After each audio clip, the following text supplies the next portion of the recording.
The great chamber was silent. Elena Vasquez stood alone in the center of a room that could hold 10,000 beings. The walls were made of something that looked like crystal, but was harder than any metal humans had ever created. Light came from everywhere and nowhere at once. The ceiling stretched so high above her that she could barely see it. Around her, arranged in a massive circle that rose upward like the inside of a bowl, sat the representatives of the 12 elder species of the galaxy. They had ruled these stars for longer than humans had existed as a species. Some of them had been traveling between worlds when humanity's ancestors were still learning to make fire. Elena was 47 years old. She had spent her entire adult life working toward this moment. First as a diplomat on Mars, then as an ambassador to the first alien species humanity had ever contacted, and finally as the official voice of all humanity before the Galactic Council. She had believed, truly believed, that today would be the day humanity was welcomed into galactic civilization. She had been wrong. The Valkyrie, High Arbiter, rose from her seat. Her skin glowed with a soft blue light that pulsed with her heartbeat. Her eyes were completely black, like two pools of ink set into a face that was almost human, but not quite. The Valkyrie were the oldest of the elder species. They had founded the Galactic Council 6,000 years ago. Their word was law. "We have heard the arguments," the High Arbiter said. Her voice was soft, but it carried through the entire chamber without any amplification. "We have considered the evidence. We have consulted with every member species. The Council has reached a unanimous decision." Elena felt her heart beating faster. She forced herself to stand straight and keep her face calm. Behind her, watching through cameras that broadcast to every human world, billions of people held their breath. Humanity is too dangerous to be permitted entry into galactic civilization. The words hit Elena like a physical blow. She had prepared for many outcomes. She had prepared for conditions, for restrictions, for a probationary period. She had not prepared for this. "The evidence is clear," the High Arbiter continued. "In less than 100 years since achieving faster than light travel, your species has colonized 17 star systems. You have built military vessels that rival those of species who have existed for millennia. You breed at rates that would overwhelm any world within generations. You carry violence in your blood like a disease." Elena wanted to speak, to defend her people, but the rules of the Council were absolute. The accused could not interrupt a verdict. "We have watched your history," the High Arbiter said. "Your species has been at war with itself for your entire existence. You have created weapons capable of destroying your own world, not once but many times over. You have committed atrocities against your own kind that shock even the Korath, who are themselves a warrior species." From his seat high above, the Korath representative let out a sound that might have been agreement. The Korath were large beings, covered in thick scales and natural armor. They had conquered a dozen species before joining the Council. Even they had looked down on humanity. "And then there is the incident at Proxima Station," the High Arbiter said. 3 Korath enforcement officers, acting under Council authority, attempted to board a human vessel, suspected of carrying illegal technology. Your captain killed all 3 of them with his bare hands. Elena remembered that incident. Captain James Morrison had been transporting medical supplies to a colony suffering from a plague. The Korath officers had demanded he surrender his cargo for inspection, a process that would have taken weeks. People were dying. Morrison had refused. When the Korath tried to board by force, Morrison had fought back. He was considered a hero on every human world. The Council saw him as proof of human savagery. "Humanity cannot be trusted," the High Arbiter said. "You are too young, too aggressive, too unpredictable. Perhaps in 1,000 years, when your species has matured, we might reconsider. But for now, The Council has decided that humanity must be removed from civilized space. Elena finally found her voice. Removed?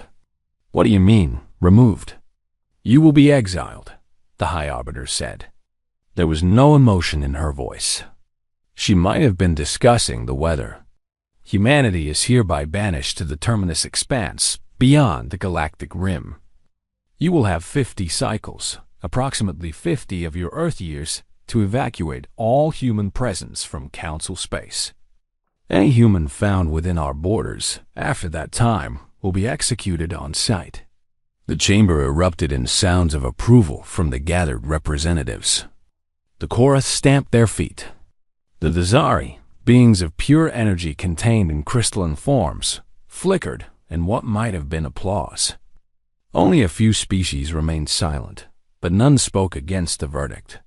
This is a death sentence, Elena said. Her voice was steady, but inside she was screaming. The terminus expanse is a wasteland. Dead stars, barren rocks, no habitable worlds for light years in any direction. You are condemning 20 billion people to slow extinction. That is not our concern, the High Arbiter replied. Your species has proven itself unworthy of existence among civilized beings.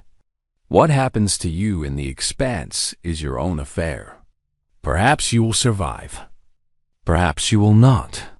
Either way, you will no longer be a threat to the peace and stability of the galaxy. Elena looked around the chamber.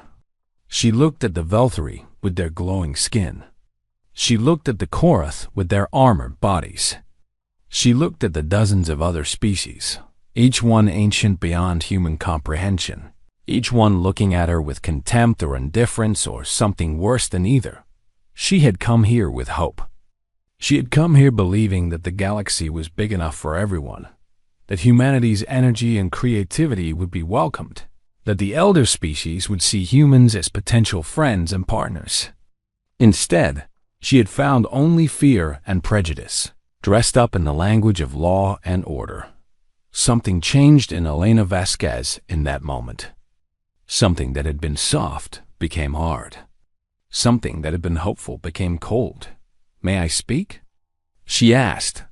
The verdict has been delivered, the High Arbiter said. There is nothing more to discuss. I am not asking to appeal, Elena said. I am asking to respond, as is my right under your own laws. Or does the Council fear the words of a primitive human? The High Arbiter's black eyes narrowed. For a long moment, she said nothing. Then she nodded once. You may speak, briefly. Elena turned in a slow circle, making sure to meet the eyes of as many representatives as she could. Her words would be heard on every human world. They would be recorded in every human history. She had to make them count. 1,200 years ago, she began, my species lived in caves and hunted with sticks and stones. 600 years ago, we had not yet developed the printing press. 300 years ago, we had not yet split the atom. 100 years ago, we had not yet set foot on our own moon. She paused to let those numbers sink in.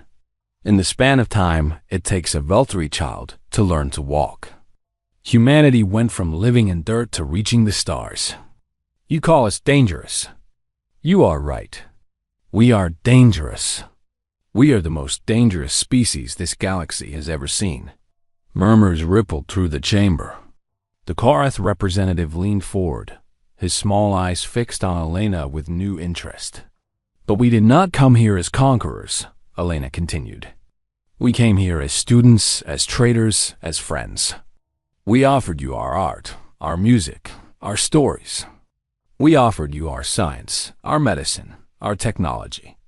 We offered you everything we had, asking only for a place among you. Her voice grew harder. And you answered with exile. You answered by condemning 20 billion innocent people to death in the cold dark between galaxies. Not because of anything we have done to you, but because of what we might do. Because you looked at our potential and you were afraid.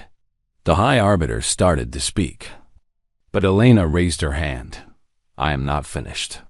To her own surprise, The High Arbiter fell silent. "You have made a mistake today," Elena said. "The greatest mistake in the history of your council. You had the chance to make humanity your ally.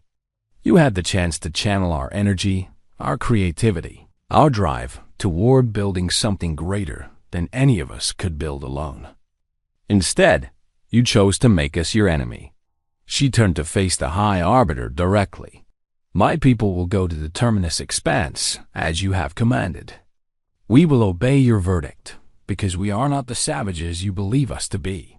But we will not die quietly in the dark. We will not fade away and be forgotten.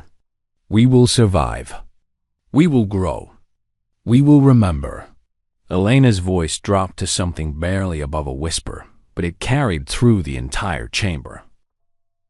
"And one day, when you have forgotten that humanity ever existed, we will return. On that day, you will learn why you should have made us your friends instead of your enemies.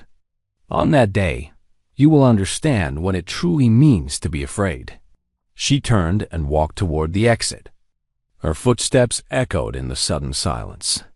"This session is concluded," the High Arbiter announced, but her voice had lost some of its confidence. "Humanity is hereby exiled. Let the record show that the decision was unanimous." Elena did not look back. The news spread across human space faster than light itself. On Earth, billions of people watched the verdict in shock and disbelief. On Mars, workers in the great terraforming stations stopped their machines and stared at screens in silent horror. On the colony worlds of Alpha Centauri, Tau Ceti, and a dozen other stars, humans gathered in the streets and waited to hear what would happen next. Elena's ship carried her back to Earth in 3 days. She spent most of that time in her cabin, alone, thinking. By the time she arrived, she had a plan.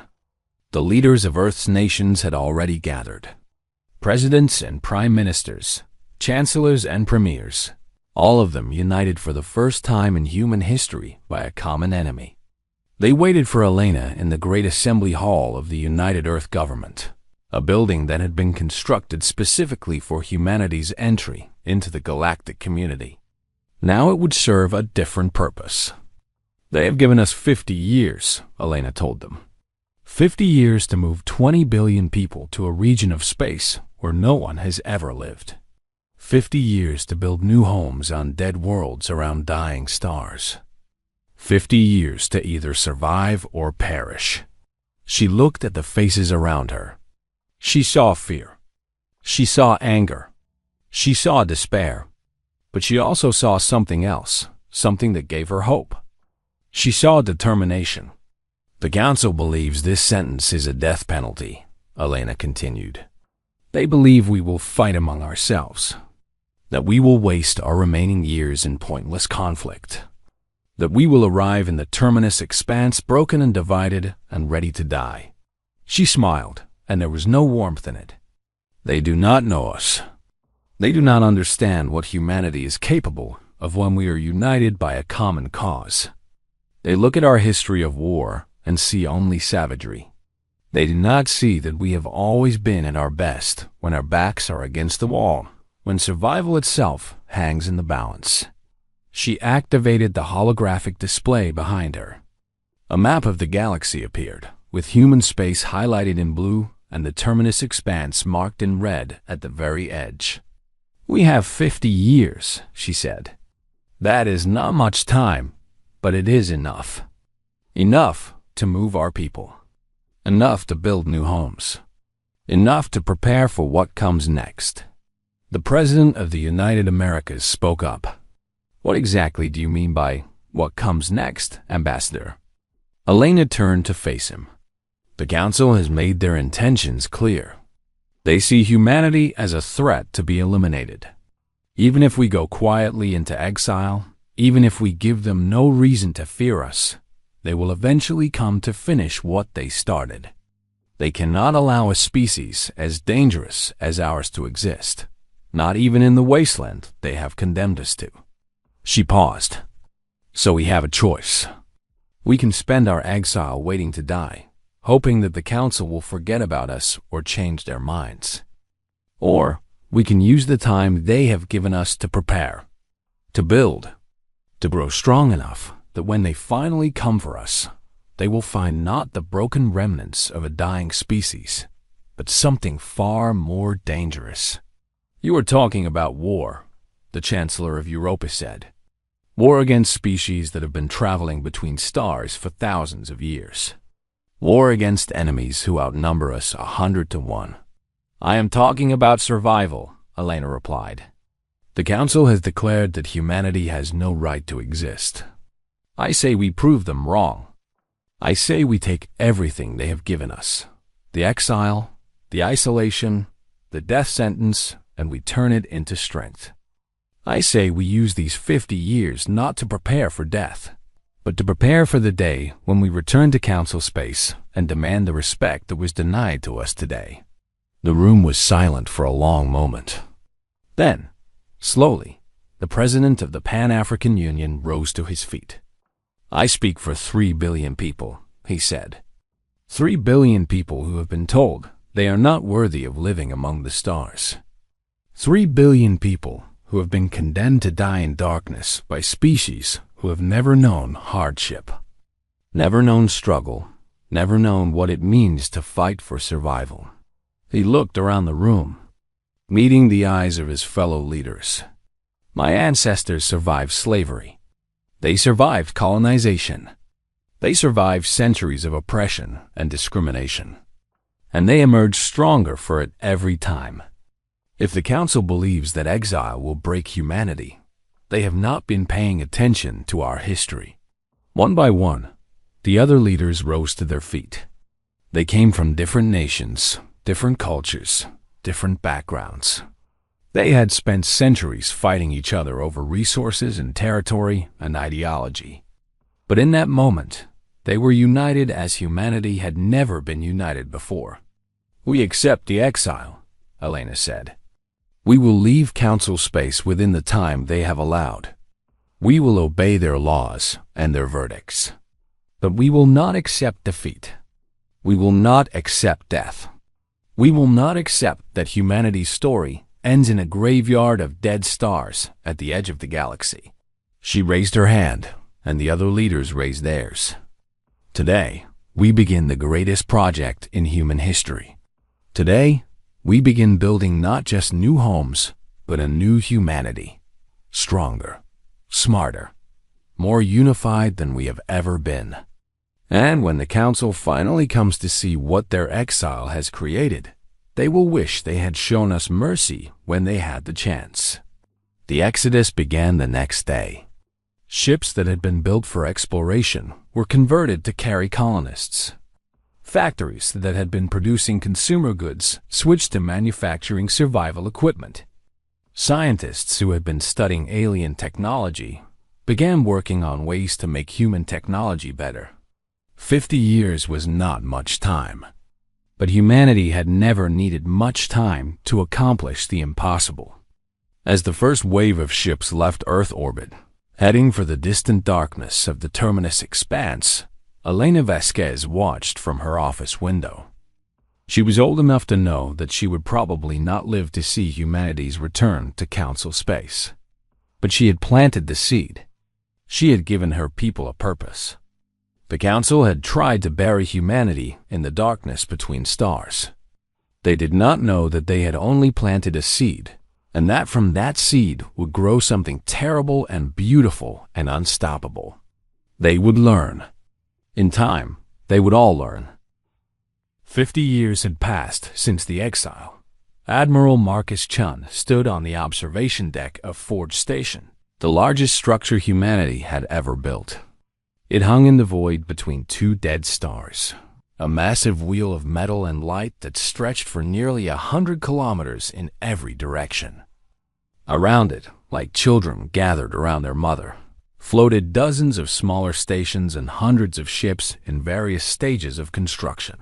Marcus was 63 years old. He had been 13 when the exile began, old enough to remember Earth, but young enough to have spent most of his life in the terminus expanse. His father had been a shipyard worker on Mars. His mother had been a teacher.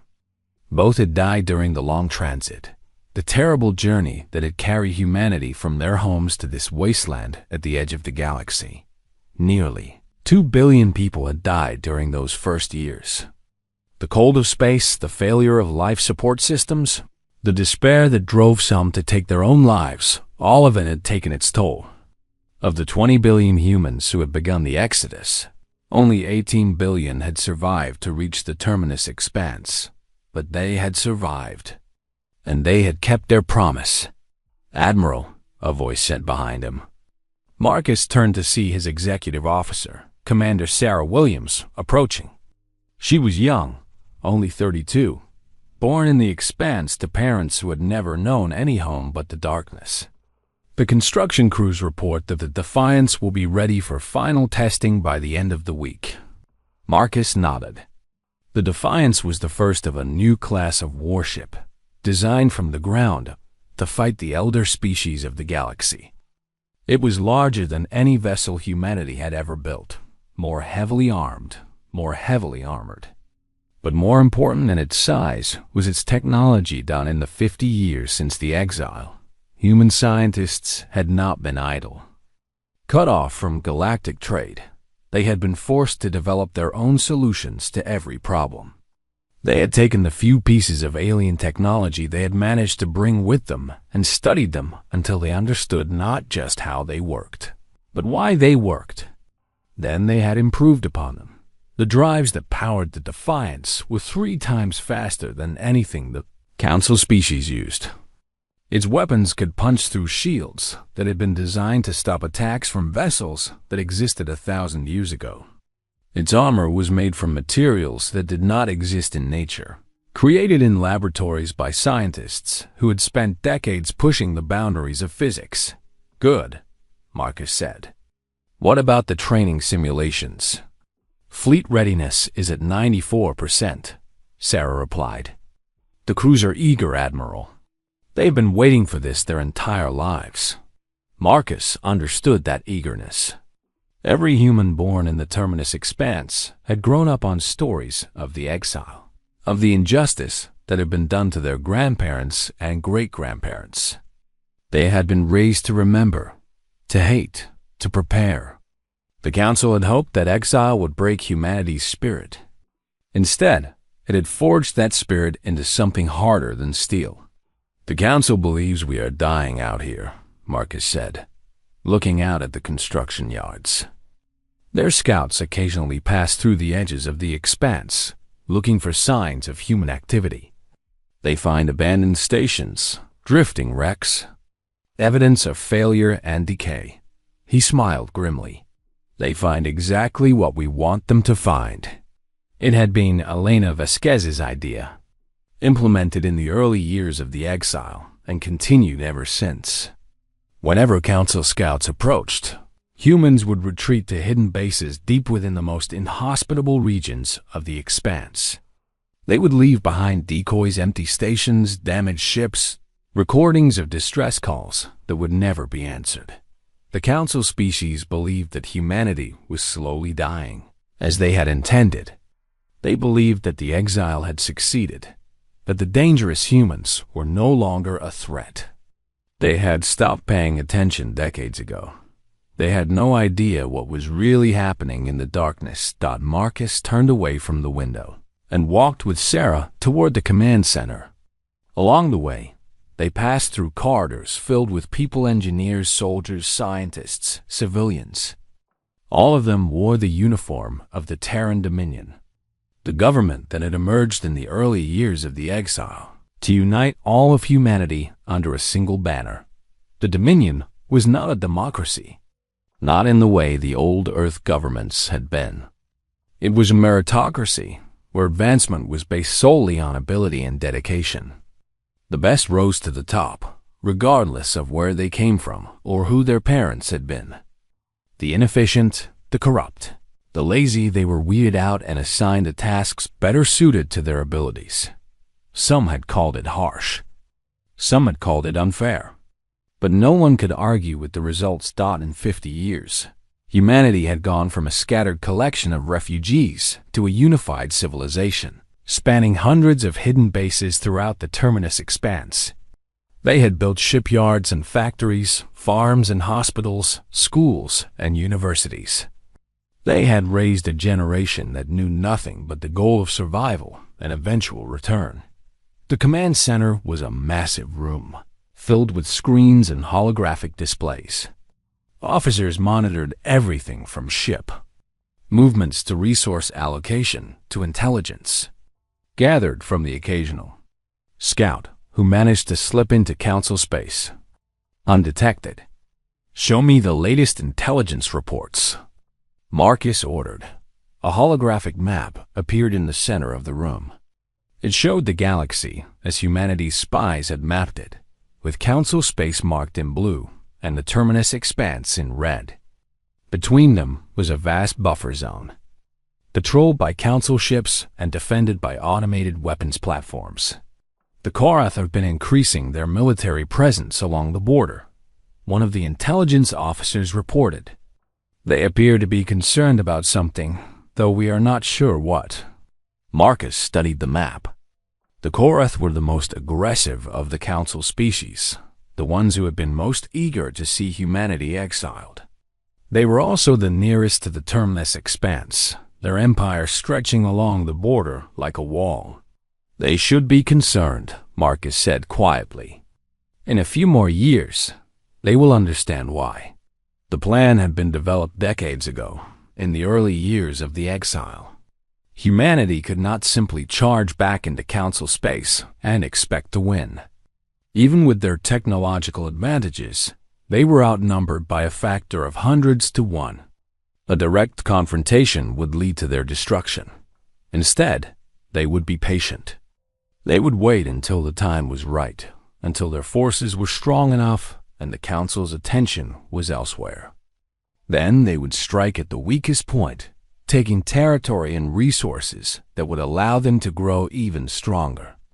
They would expand slowly, carefully, always staying one step ahead of the council's response. It was a strategy that required patience, discipline, and faith. Faith that the sacrifices of the past would be rewarded. Faith that humanity's children would complete what their grandparents had started. Faith that one day the council would pay for what they had done. Marcus had that faith. Every human in the terminus expanse had it. "Admiral," Sarah said, "there is something else you should see." She led him to a smaller room adjacent to the command center. Inside, a team of scientists was gathered around a complex piece of machinery that pulsed with a soft blue light. "What is this?" Marcus asked. One of the scientists, an elderly woman named Dr. Yuki Tanaka, stepped forward. She was one of the oldest humans still alive, old enough to remember the exile itself. Her hair was completely white, her face lined with wrinkles, but her eyes were sharp and bright.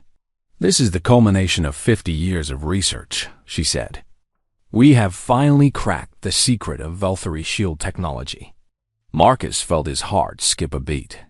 The Velthari were the most advanced of the council species, their technology the most sophisticated. Their shields were legendary, capable of stopping any attack. No weapon in the known galaxy could penetrate them. "Explain," he said. Dr. Tanaka activated a holographic display showing the structure of a Velthari shield. "The council species have been using the same shield technology for thousands of years," she said. "They improved it gradually, making it stronger and more efficient, but the basic principles remain the same. Why change something that works?" She smiled, and there was a fierce pride in that smile. But they made a mistake. They assumed that no one would ever develop weapons based on fundamentally different principles. They became complacent, relying on shields that had protected them for millennia. She pointed to a part of the display. "We have developed a weapon that does not try to overpower the shield. Instead, it disrupts the field generators themselves. It causes the shield to collapse from within, leaving the target completely vulnerable." Marcus stared at the display. He understood the implications immediately. With this technology, human ships could destroy Velthari vessels that had once seemed invincible. The most powerful species in the galaxy would suddenly find themselves defenseless. How long until this can be deployed? He asked. We have already begun retrofitting the Defiance, Dr. Tanaka replied. Within 6 months, we can have the entire fleet equipped. Marcus nodded slowly. 50 years of waiting. 50 years of sacrifice and preparation. It was almost over.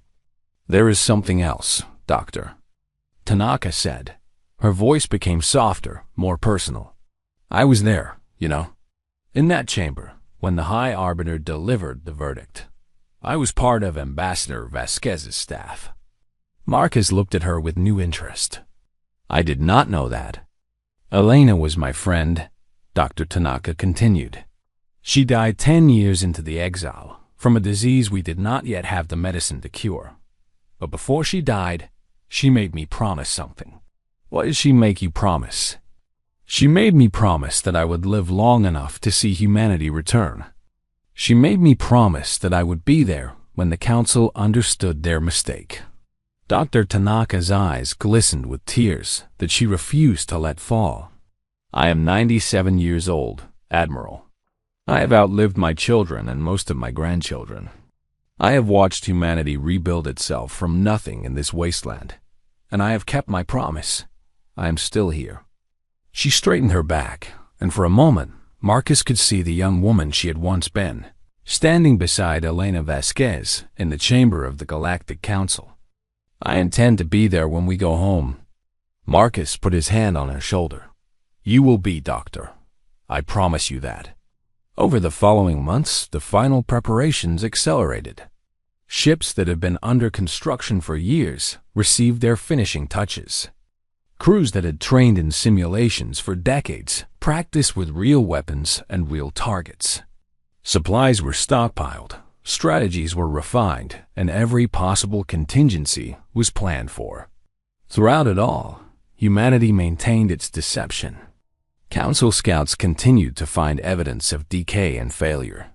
Occasional distress signals, carefully crafted to seem authentic, painted a picture of a species in its final death throes. In the hidden depths of the Terminus Expanse, the largest military force humanity had ever assembled waited in the darkness. Marcus spent most of his time reviewing intelligence reports and meeting with his commanders. The Korath would be their first target, chosen not because they were the weakest, they were far from it, but because they were the closest and because they had been among the most eager to see humanity destroyed. There was also a personal element to the choice. The Korath had killed Captain James Morrison 40 years ago, executing him in public as an example to other humans who might think of resisting Council authority. The footage of his death had been broadcast throughout human space, intended to break their spirit. Instead, it had only strengthened their resolve.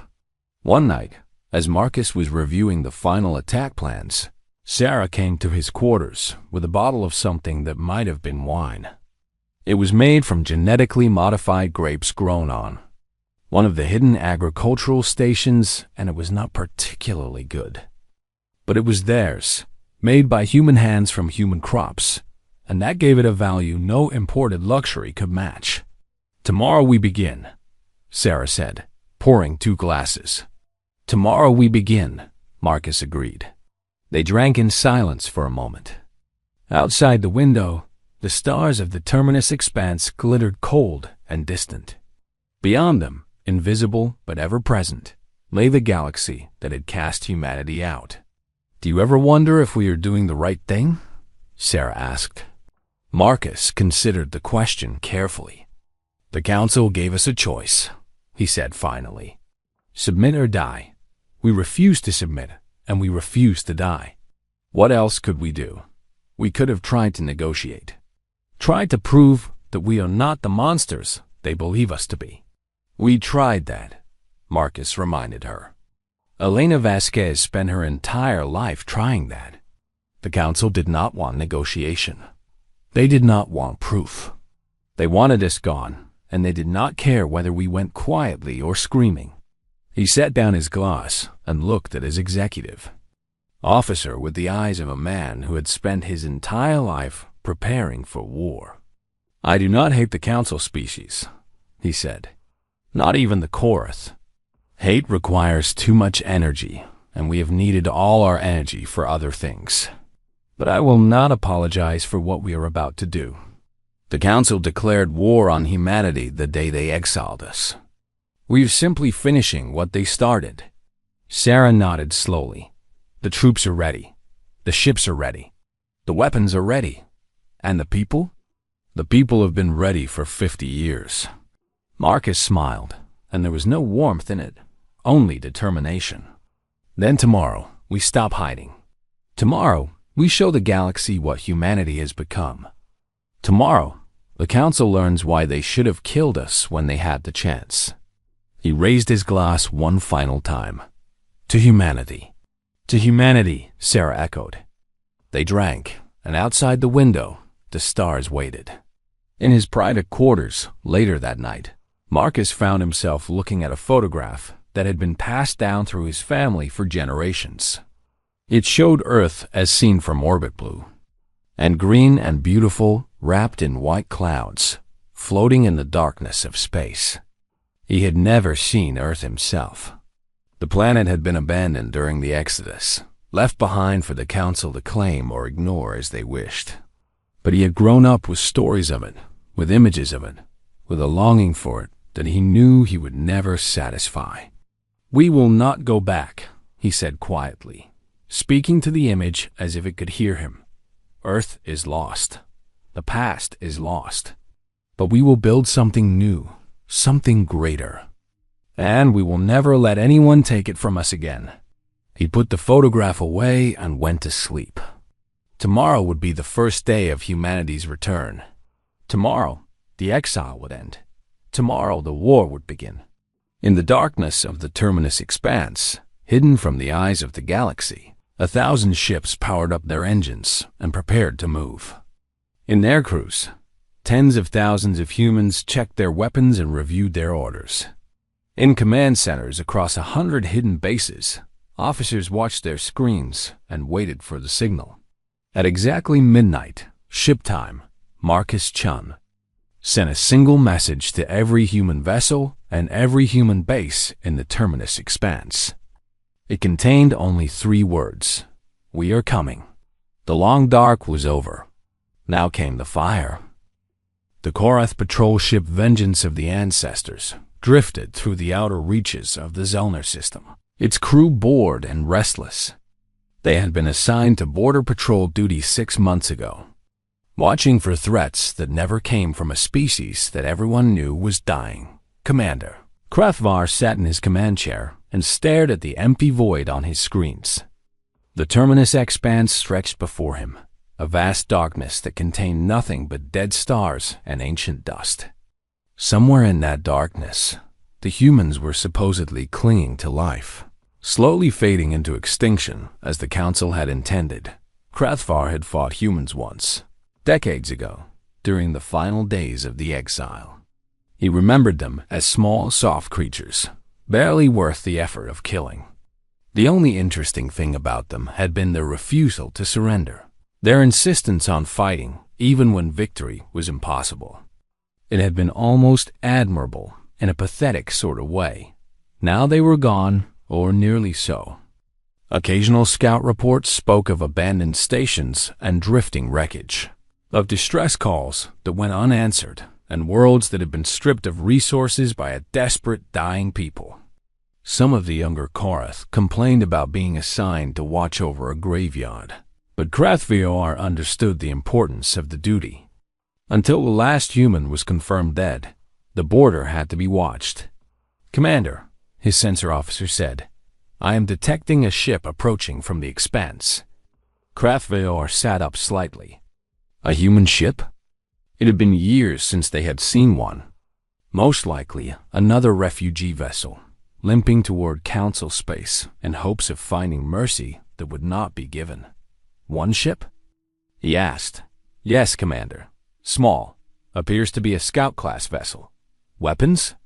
Minimal. Standard human configuration from the Exile era. Krathvio relaxed. Standard procedure was clear. Destroy any human vessel found in or near Council space. It was almost a kindness, really. A quick death was better than the slow starvation that awaited them in the expanse.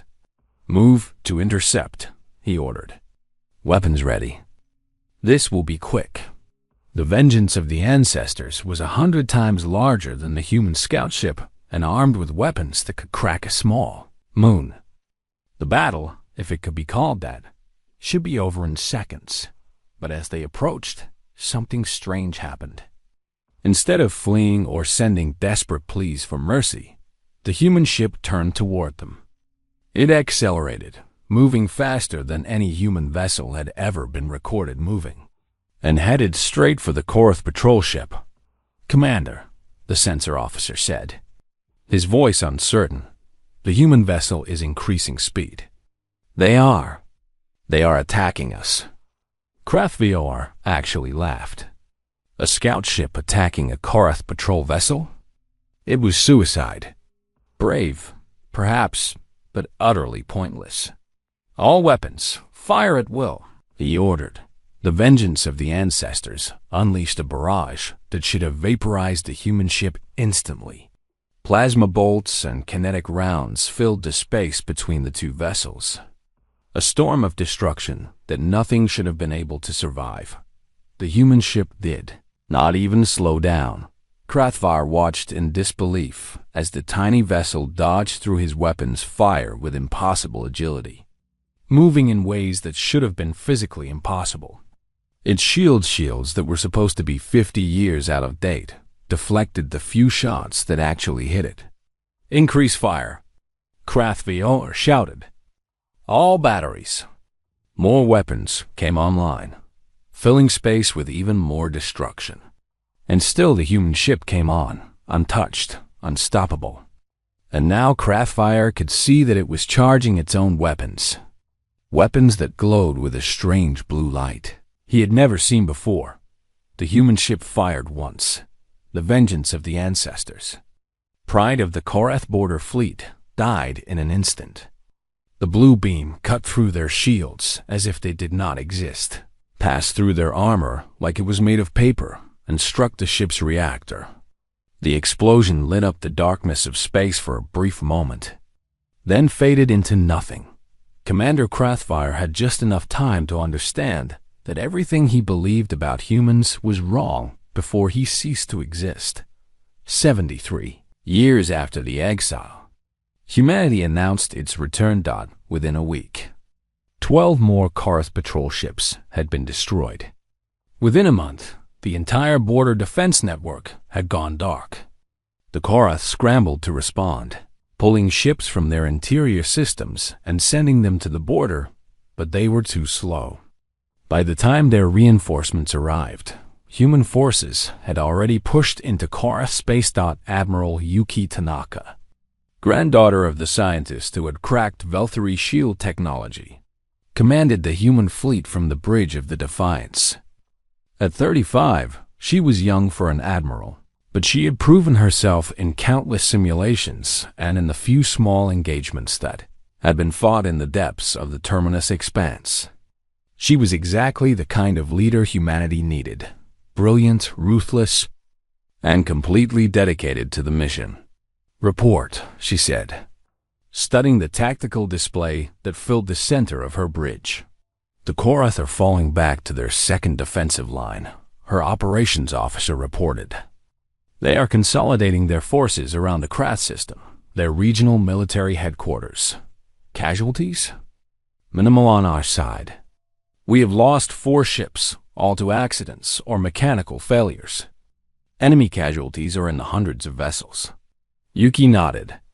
The numbers were even better than the projections had suggested. The Korath, like all Council species, had relied on the same technology for thousands of years.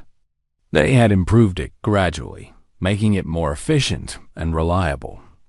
But the fundamental principles had not changed. Humanity had spent 50 years developing entirely new principles. What about their civilians? Yuki asked. We have secured 3 Karth colony worlds. The populations have been contained but not harmed, as per orders. They seem confused? Confused? They expected us to slaughter them, Admiral. That is what the Korath would do. They do not understand why we have not. Yuki allowed herself a small smile. Send word to the civilian populations. Tell them that the Terran Dominion does not make war on non-combatants. Tell them that if they cooperate, they will be treated fairly. Tell them that we are not the monsters the Council said we were. It was a calculated kindness, but it was also genuine. Humanity had not spent 50 years preparing for revenge. They had spent 50 years preparing for victory, and victory meant more than just killing. It meant building something that would last. The Korath did not understand this. Their culture was built on strength and dominance. When they conquered a species, they enslaved it or destroyed it. The idea that a conqueror might treat the conquered with basic dignity was foreign to them. It was also deeply unsettling. 3 months into the campaign, the Korath High Command sent a message requesting negotiations. Yuki received the delegation on the Defiance, surrounded by human officers who watched the proceedings with cold eyes. The Korath delegate was a senior general named Varkan, a decorated warrior who had fought in a dozen campaigns against other species. He was large even by Korath standards, his scales a deep green that spoke of advanced age and high status. He looked at the humans around him with barely concealed contempt. You have fought well, he said, for primitives. But you must know that you cannot win. The Council will not permit it. If you continue this war, you will be destroyed. Yuki remained seated, her hands folded in her lap. General Viokan, you speak of the Council as if they are coming to save you. Have you contacted them? Have you asked for their help? Vorokan's scales shifted slightly, a sign of discomfort that humans had learned to recognize. The Council will respond when they understand the threat. It is only a matter of time. The Council does not care about you, Yuki said calmly. You are always their attack dogs, the species they used to enforce their will on others. Now that you are the ones being attacked, they will do nothing. They will wait and watch and hope that we exhaust ourselves against you. Then, when we are weak and you are destroyed, they will move in to finish us off. She leaned forward. But we will not be weak. And you will not be destroyed, not completely, at least. You have a choice, General. You can continue fighting a war you cannot win, watching your worlds fall one by one until nothing remains of your empire. Or you can surrender now, accept human governance, and preserve what remains of your species. Vorokan's claws tightened on the arms of his chair. The Korath do not surrender. The Korath have never faced an enemy like us, Yuki replied. You have conquered species that were weaker than you, species that had no choice but to submit or die. But we are not weaker than you. We have better ships, better weapons, better tactics. And we have something you have never had, a reason to fight that goes beyond mere conquest. She stood and walked to the window, looking out at the stars. 73 years ago, your species voted to exile mine to die in darkness. You voted to condemn 20 billion innocent people to slow extinction because you were afraid of what we might become. You were right to be afraid. But you should have killed us when you had the chance, because now we are everything you feared and more. She turned back to face the Korath general. I am giving you one chance, General. One chance to save your people from complete destruction. Surrender now, and the Korath will survive under human rule. Refuse, and we will crush your military, occupy your worlds, and reduce your species to a footnote in history. The choice is yours. Vorokan stood slowly. He was nearly twice Yuki's height, a mountain of muscle and scales and natural armor. He could have killed her with a single blow if he chose to. Instead, he bowed his head. "I must consult with my government," he said, "but I believe they will reject your terms. The Korath would rather die than submit to a species we once condemned to death." "That is your choice," Yuki said. "But remember what I have told you today. When your worlds are burning and your fleets are scattered, remember that I offered you peace and you refused it. The Korath chose war. For 6 more months, they fought with everything they had. They threw their fleets against human forces in desperate attacks that cost them thousands of ships. They fortified their core worlds with weapons that could destroy entire continents. They called on the Council for aid, again and again, receiving only silence in response. It made no difference. Human ships swept through Korath space like a wave of fire. They destroyed military targets with precision and efficiency, then moved on, leaving civilian populations largely unharmed.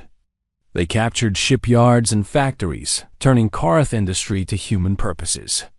They offered generous terms to any Korath commander who surrendered, and harsh punishment to any who continued to resist. Slowly, the Korath Empire crumbled.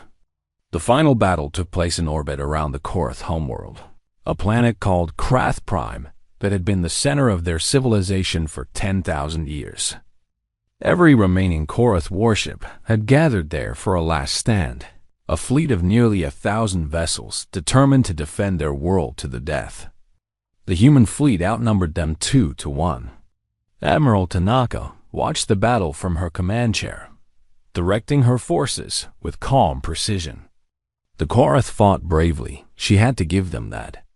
They knew they were going to lose, but they fought anyway, throwing themselves against human shields and weapons in a fury of desperation. It was not enough. One by one, the Korath ships died. Their shields failed against human weapons.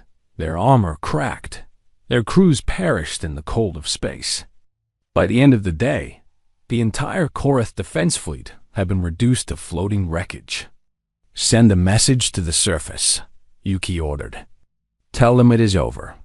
The transmission was broadcast to every communications device on Krath Prime. Billions of Korath watched as a human woman, small and soft and utterly alien, appeared on their screens. "I am Admiral Yuki Tanaka of the Terran Dominion," she announced. 73 years ago, your species voted to exile mine to die in darkness. We did not die. We did not forget. We did not forgive." She paused, letting the words sink in. "You have 2 choices.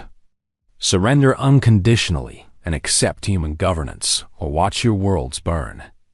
You have 1 hour to decide. This is not a negotiation." The hour passed. No response came from the surface. Yuki nodded slowly. She had expected nothing less. The Korath were too proud to surrender. Even now. "Prepare the landing forces," she ordered. "We do this the hard way." The conquest of Krath Prime took 3 weeks. Human soldiers fought through cities and fortifications, clearing out resistance with brutal efficiency. The Korath population, expecting slaughter, found instead that they were being systematically disarmed, contained, and processed. Those who surrendered were treated fairly. Those who fought were killed. When it was over, the Korath Empire, once one of the most feared powers in the galaxy, had been reduced to a human protectorate. Their military was disbanded, their government dissolved, their world placed under human administration. And across the galaxy, the other council species watched in horror. The Galactic Council convened an emergency session for the first time in 400 years. Representatives of the 12 elder species gathered in the great chamber where humanity had once been condemned, their faces, or what passed for faces, reflecting various shades of fear and disbelief. The Valkyrie High Arbiter, the same one who had delivered humanity's exile, kept alive by her species' millennia-long lifespan, stared at the tactical displays that filled the center of the chamber, They showed the former Korath Empire, now marked in human red. They showed human fleets massing on the borders of other council species. They showed a galaxy that had changed fundamentally in the space of a single year. "How?" she whispered. They were primitive. They were exiled.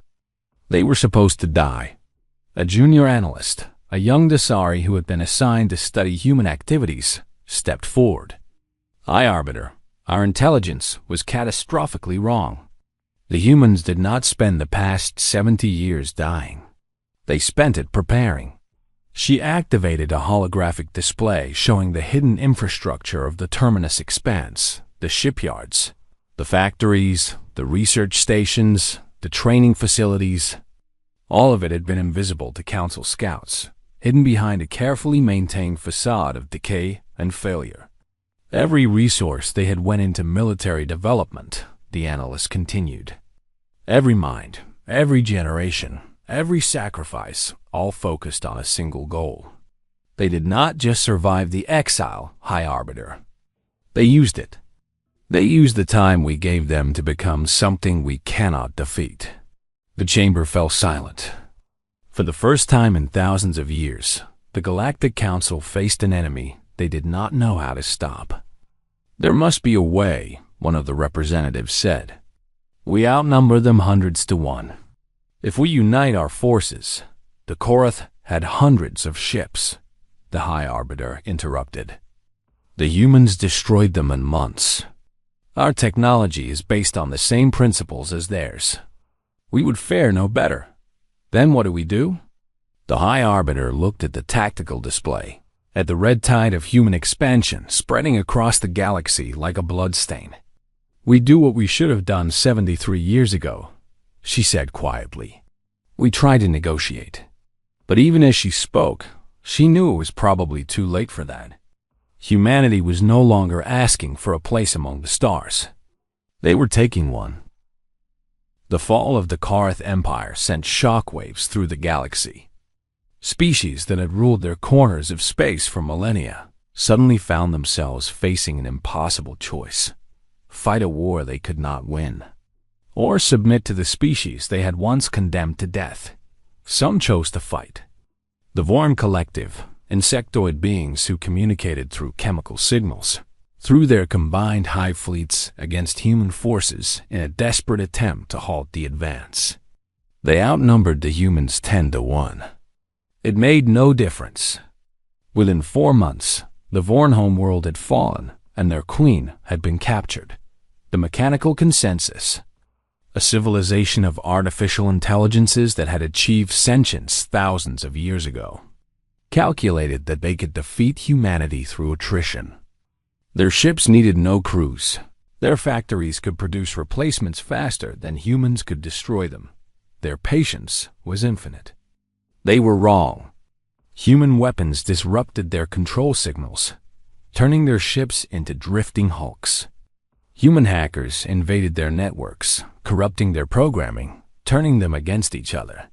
Within 6 months, the mechanical consensus had been reduced to isolated fragments, scattered across dead worlds where their power cores slowly faded. One by one, the council species fell, but not all of them chose war. The Dasari had always been different from the other elder species. They were beings of pure energy, contained in crystalline forms that they had created for themselves millions of years ago.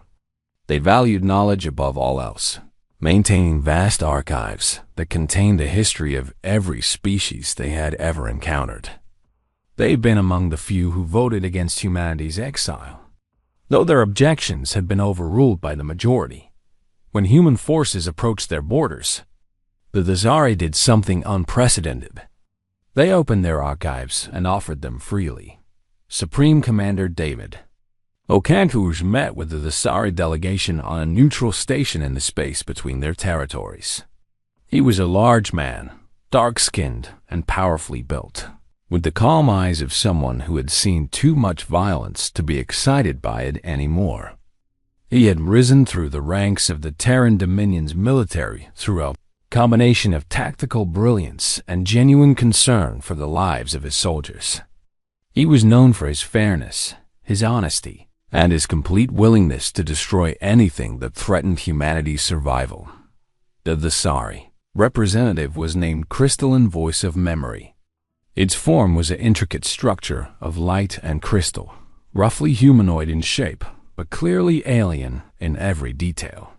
When it spoke, its voice seemed to come from everywhere at once. "We have watched your species since you first achieved faster-than-light travel," Crystalline Voice of Memory said. "We recognized your potential then, your capacity for both creation and destruction. We argued that you should be welcomed, that your energy could be directed toward productive ends. We were overruled." David nodded slowly. "I have read the records of the council session that exiled us. Your species argued against it. Why? Because we understood something the others did not," the Thesari replied. "The universe does not reward those who seek to eliminate potential rivals. It rewards those who learn to cooperate, to share, to grow together. The Council's decision to exile humanity was not just cruel. It was foolish, and yet you went along with it. We did not have the power to prevent it. The Valkyrie and the Korath controlled the Council. Their word was law." David studied the alien being before him. He had learned to read the emotional states of many species during the war, but the Thesari were difficult. Their crystalline forms did not change expression, and their voices carried no obvious emotional content.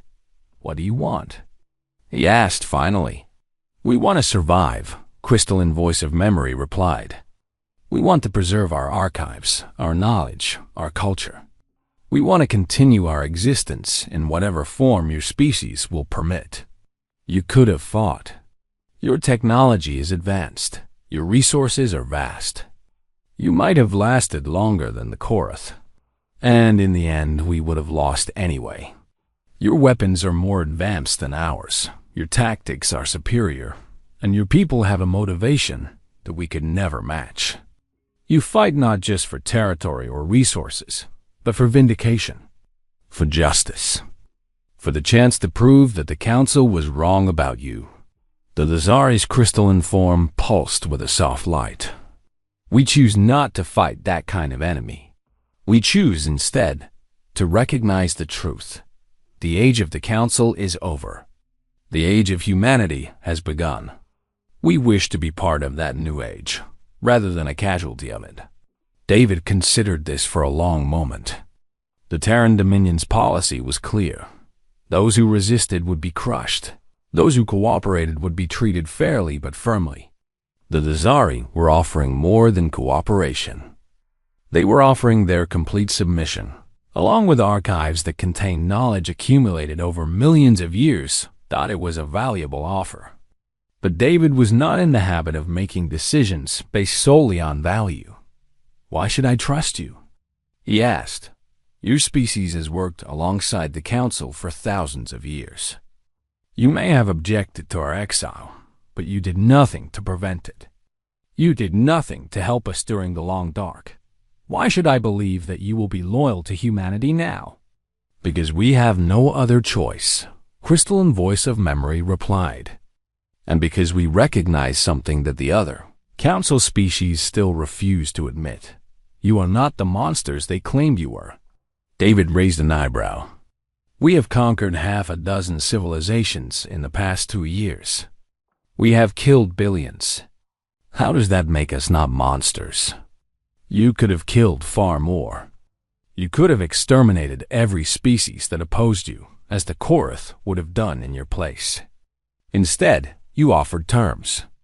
You accepted surrenders. You treated civilian populations with basic dignity. You are harsh, yes. You are unforgiving to those who resist you. But you are not evil." The Thesari's form flickered slightly. "We have studied your species extensively, Commander Okonkwo. We have analyzed your history, your culture, your psychology. We understand you better than any other species in the galaxy. And we have concluded that humanity is exactly what the Council feared. A species with the potential to reshape the galaxy in its image. Is that supposed to reassure me? It is supposed to explain why we are willing to submit. The Council species had their chance to shape the galaxy. They created an order based on fear and stagnation, where the strong dominated the weak and nothing was ever allowed to change. That order is dying now, killed by the very species they tried to eliminate. What comes next will be determined by you. Crystalline voice of memory moved closer to David, its light intensifying. We believe that what you create will be better than what existed before.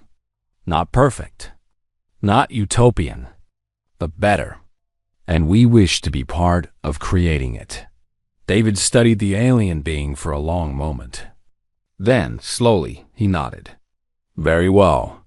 The Dasari will be given protectorate status within the Terran Dominion.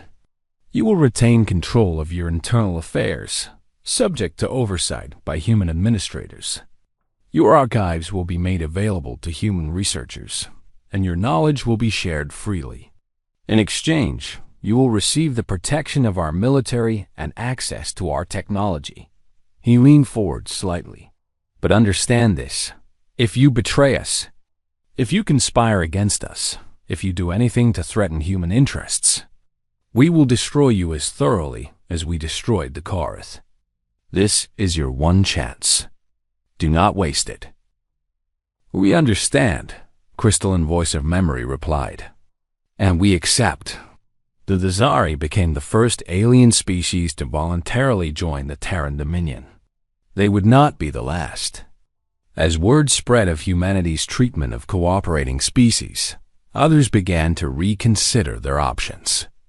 The Shral, aquatic species that had always been marginalized within the Council, offered their water worlds in exchange for equal treatment under human law. The Narati, master traders who had no military to speak of, negotiated favorable trade agreements in return for their commercial networks. Even some of the Korth, seeing how their former enemies were treating them, began to accept human rule as preferable to continued resistance. But for those who had championed the exile, for those who had voted eagerly to cast humanity into the void, for them, there was no mercy, only justice, delivered with cold efficiency. The Velthari fought longest. They were the oldest of the Council species, the founders of galactic civilization as the galaxy knew it. Their technology was the most advanced, their knowledge the most extensive, their pride the most unyielding. They could not accept that everything they had built was crumbling, that the species they had condemned to death was now conquering their empire piece by piece. The High Arbiter rallied her people with speeches about honor and tradition, about the need to defend their ancient civilization against the barbarian horde. She ordered the construction of new weapons, new ships, new defenses. She called upon every Velthari citizen to fight, to sacrifice, to die rather than submit. It was not enough. Human forces swept through Velthari space with the same relentless efficiency they had shown against every other enemy. Their weapons cut through Velthari shields like they were made of paper. Their tactics anticipated every Velthari move before it was made. Their soldiers fought with a discipline and determination that the Velthari, who had not faced a serious military threat in thousands of years, could not match. One by one, the ancient Velthari worlds fell. Libraries that had stood for millennia were occupied by human soldiers. Temples that had been sacred for generations became military headquarters. Ships that had patrolled the galaxy since before humanity existed were reduced to floating debris. And through it all, the High Arbiter refused to surrender. She retreated to the Velthari homeworld, a planet called Velth that had been the center of their civilization for 6,000 years. She surrounded it with every ship and weapon she could gather, every defense that Velthari technology could create. She prepared to make her last stand. Admiral Tanaka brought the human fleet to Velth, on a day that the Velthari calendar marked as the anniversary of the founding of the Galactic Council. It was not a coincidence. Humans had learned to understand symbolism, and they used it as mercilessly as any weapon. High Arbiter, Tanaka broadcast on all frequencies. This is Admiral Yuki Tanaka of the Terran Dominion. Your empire has fallen. Your allies have abandoned you. Your people are dying by the millions in a war you cannot win. I am offering you one final chance to surrender. The response came after a long pause. The High Arbiter's face appeared on the view screen, her blue skin pale with exhaustion, her black eyes burning with hatred. I will not surrender to primitives, she said. I will not bow to the species I condemned to extinction. I will die on my feet before I live on my knees. Tanaka nodded slowly. I expected you to say that. But I am not speaking to you, High Arbiter. I am speaking to your people. She gestured, and the broadcast expanded to reach every communications device on Velth. People of Velth, your High Arbiter has failed you. She started a war she could not win, and now she is asking you to die for her pride. But you do not have to die. You do not have to sacrifice your children, your families, your civilization for a leader who is already lost. I am offering you a choice. Surrender now, and you will be treated fairly. Your culture will survive. Your children will live. You will have to accept human rule, yes, but you will not be exterminated. You will not be erased. You will be allowed to rebuild. Or you can follow your High Arbiter into death. The choice is yours. You have 1 hour to decide. The hour passed in silence. Then, across Velth, something unprecedented began to happen. Velthari citizens began to lay down their weapons. Soldiers walked away from their posts. Officers refused orders to fight. By the end of the hour, the entire defense network around Velth had shut down, its crews surrendering without firing a shot. What are you doing? The High Arbiter screamed at her subordinates. Fight. Die with honor. But no one was listening anymore. Human forces landed on Velth without resistance. They secured the cities, the government buildings, the military installations. And finally, they came for the High Arbiter herself, finding her alone in the great chamber of the council, surrounded by the empty seats of species that no longer answered to her authority. She was brought before the Terran Tribunal, a court that had been established to judge those responsible for the exile. The trial was broadcast across the galaxy, watched by trillions of beings from hundreds of species. The charges were read: crimes against humanity, deliberate genocide through exile, conspiracy to exterminate an intelligent species. The evidence was presented, records of the council session that condemned humanity. Intelligence reports showing that the council knew the terminus expanse was unsurvivable. Communications revealing that the High Arbiter had expected and intended for humanity to die. The High Arbiter did not deny any of it. You were dangerous, she said when given the chance to speak in her defense. You are still dangerous. Everything I did was to protect the galaxy from your species. If I had succeeded, if you had died as you were supposed to, the galaxy would be at peace.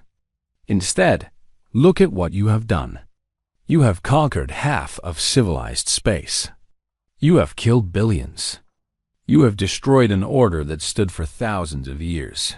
She looked directly at the human judges, her black eyes filled with contempt. I was right about you. You are exactly the monsters I said you were. The only thing I did wrong was not killing you when I had the chance. The Chief Justice, a woman named Amira Oduya, who had been born in the Terminus Expanse during the darkest years of the exile, listened to the High Arbiter's words without expression. When the alien had finished speaking, Amira leaned forward. You called us a plague, she said calmly. You said we spread war. You were half right. We do spread into every corner you tried to deny us. We did bring war because you gave us no choice. But unlike a plague, we build. We create. We remember. She paused. You expected us to die in the darkness. Instead, we thrived. You expected us to tear each other apart. Instead, we united. You expected us to fade away and be forgotten. Instead, we grew stronger than you ever imagined. Your species will live, Amira continued. Your culture will survive. But the Velthari will never again hold power over another being. You will be allowed to maintain your traditions, your archives, your way of life, but only under human supervision. You will never again sit in judgment over other species. You will never again exile the innocent to die in the void.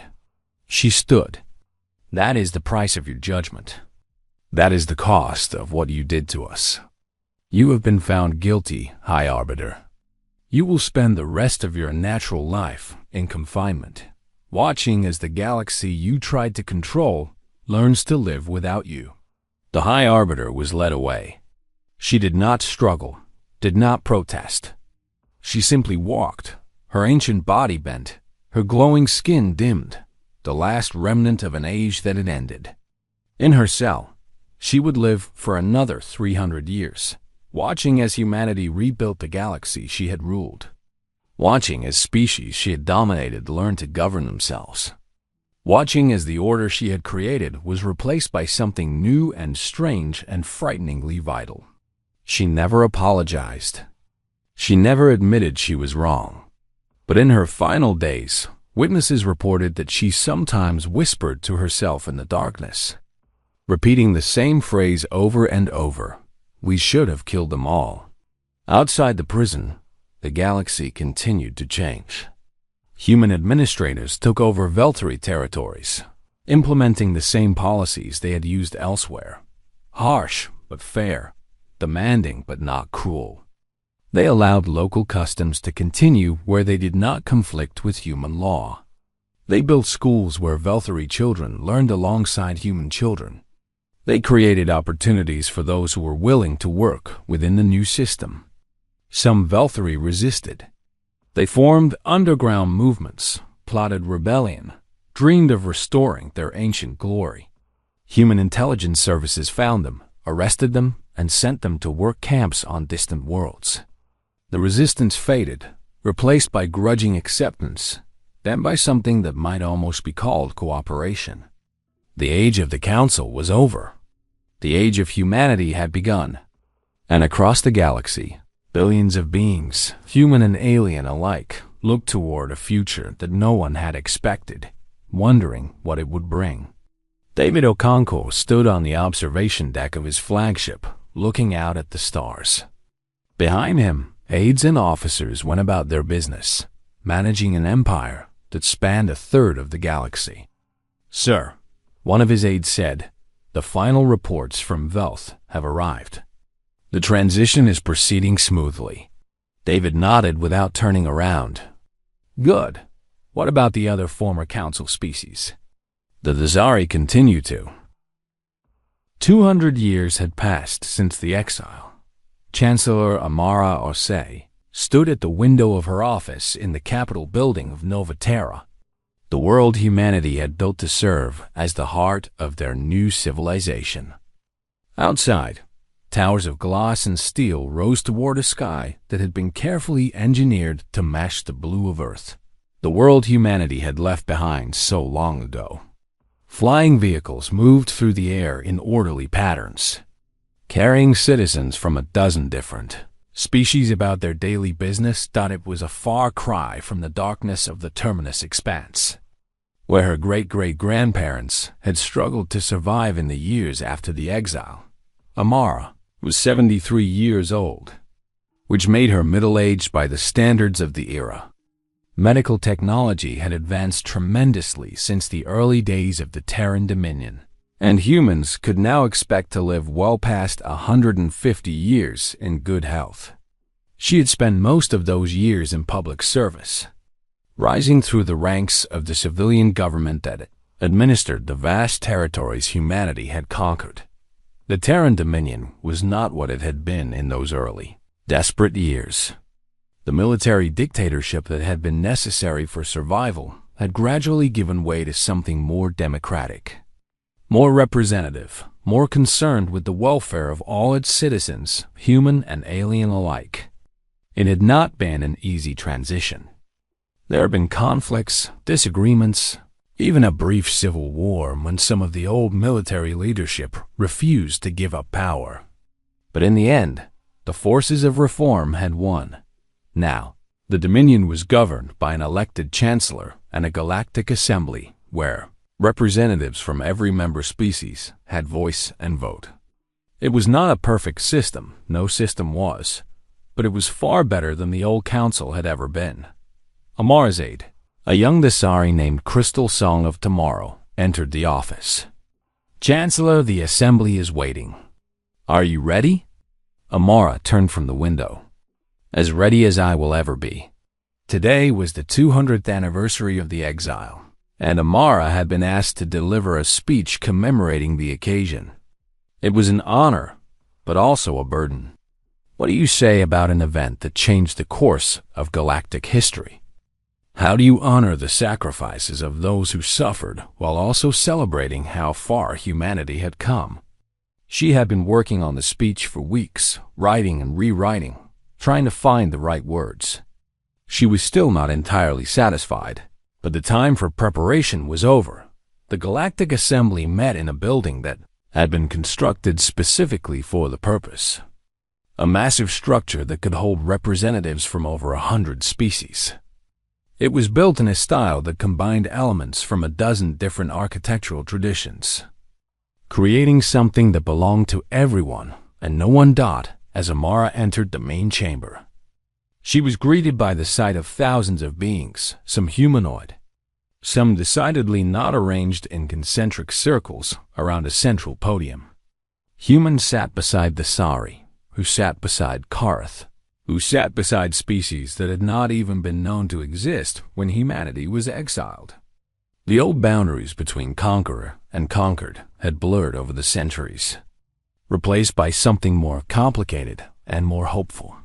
She walked to the podium and looked out at the assembled representatives. Cameras broadcast her image to every world in the Dominion and beyond, to trillions of beings who would watch this moment and remember it. 200 years ago, she began, my ancestors were told they had no place among the stars. The chamber fell silent. The Galactic Council, an organization that claimed to represent the best and wisest of galactic civilization, looked at humanity and saw only a threat to be eliminated. They saw our energy and called it aggression. They saw our creativity and called it unpredictability. They saw our potential and called it danger. And so they exiled us. They sent us to the terminus expanse, to a region of space where no species had ever survived, expecting us to die quietly in the darkness. They thought they were solving a problem. They thought they were protecting themselves from a species they could not control. Amara paused and looked around the chamber. They were wrong about everything. We did not die. We did not fade away. We did not turn on each other as they expected. Instead, we did what humans have always done when faced with impossible odds. We adapted, we innovated, we survived. We took the death sentence they gave us and turned it into the foundation of something greater than any of us could have imagined. She gestured at the assembled representatives. Look around you. Look at this chamber. 200 years ago, the species gathered here were enemies or strangers, or did not even know each other existed. Now we work together, argue together, build together. We are still different, still have our conflicts and disagreements. But we are no longer divided by the artificial boundaries that the old council created. The council believed that the galaxy could only be governed through fear and control. They believed that some species were inherently superior to others, and that those superior species had the right to determine who lived and who died. They created a system where the strong dominated the weak, where potential threats were eliminated before they could grow, where nothing was ever allowed to change. We have created something different. Amara straightened and spoke more firmly. The Terran Dominion is not perfect. We have made mistakes, many of them. We have been harsh when we should have been gentle. We have been suspicious when we should have been trusting. We have conquered when we should have cooperated. The history of our civilization includes chapters that we should not be proud of. But we have also done something that the old council never did. We have learned. We have grown. We have changed. The Dominion of today is not the Dominion of 100 years ago, and the Dominion of 100 years from now will be different still. We allow ourselves to evolve, to improve, to become better than we were. She looked directly at the camera, speaking now to the trillions watching from distant worlds. 200 years ago, humanity was called dangerous. We were called aggressive. We were called a plague upon the galaxy. They were right about one thing. We are dangerous to tyrants, to those who would exile the innocent, to any who believe power gives them the right to condemn others to death. We are aggressive in our pursuit of justice, in our protection of the weak, in our refusal to ever again bow before those who see us as lesser. But we are not a plague. We are builders. We are creators. We are the species that refused to die when the galaxy told us we had no right to live. She raised her hand, and across the chamber, representatives from 100 species raised theirs in response. The council exiled us because they feared what we might become. They should have feared what they were creating, because in the darkness of the terminus expanse, surrounded by death and despair, humanity did not break. We forged ourselves into something new, something stronger, something that could not be destroyed by exile or isolation or the hatred of those who should have been our friends. Today, we remember those who suffered during the long dark. We remember the billions who died during the Exodus, the generations who lived their entire lives in hidden bases, the soldiers who gave their lives so that humanity could survive. We honor their sacrifice, and we promise that it was not in vain. But we also look forward. We look at the galaxy we have built, imperfect as it is, and we commit ourselves to making it better. We look at the future, uncertain as it is, and we promise to face it together, human and alien, conqueror and conquered. All of us united in the belief that the stars belong to everyone who is willing to reach for them. Amara lowered her hand. 200 years ago, humanity was given a choice between defeat and domination. We chose neither. We chose to become the galaxy we wished had welcomed us. We chose to build something worth building, to create something worth creating, to be something worth being. The exile made us who we are. The darkness forged us. The council's hatred united us. And now, standing in the light we have created for ourselves, we can finally say with certainty, we have earned our place among the stars.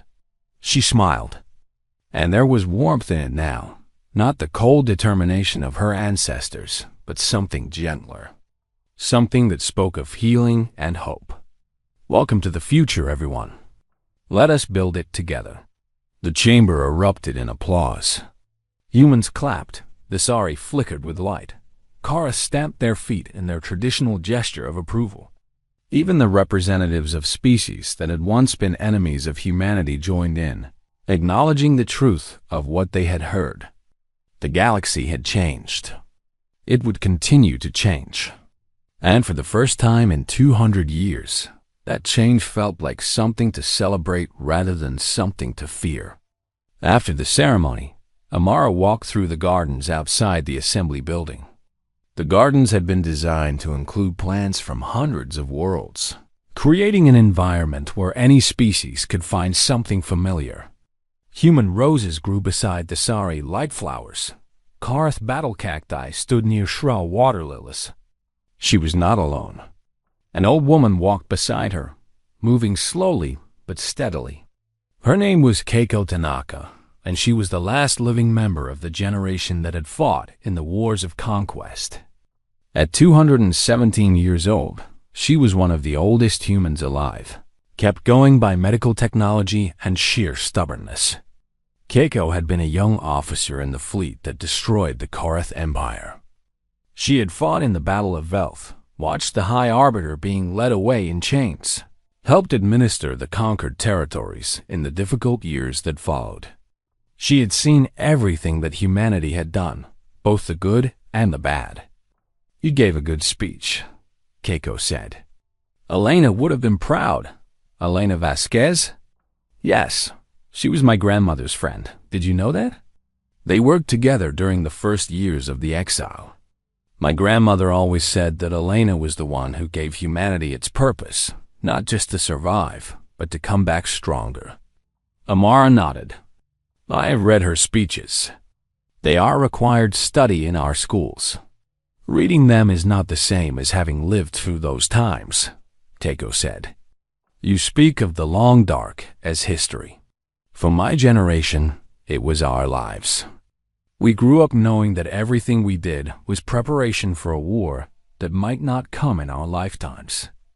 We trained, we studied, we sacrificed not for ourselves, but for our children and grandchildren." She stopped and looked at Amara with eyes that had seen 2 centuries of galactic history. "Do you know what kept us going? Not hatred, not revenge. Those things burn hot, but they burn out quickly. What kept us going was hope that one day our descendants would live in a galaxy where they did not have to hide, where they did not have to fear, where they could simply exist without anyone trying to destroy them." She gestured at the garden around them, at the alien plants growing beside human ones. "This is what we fought for. This is what we built. It is not perfect. It was never going to be perfect. But it is ours, and it is better than what existed before." Amara considered this. "Do you ever regret it? The wars, the killing, the conquest?" "Every day," Keiko said without hesitation. "I have lived with the weight of what we did for over 150 years.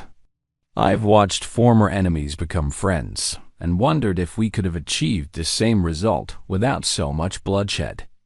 I've looked at my great grandchildren, born into a galaxy at peace, and wondered what they would think of the things I did."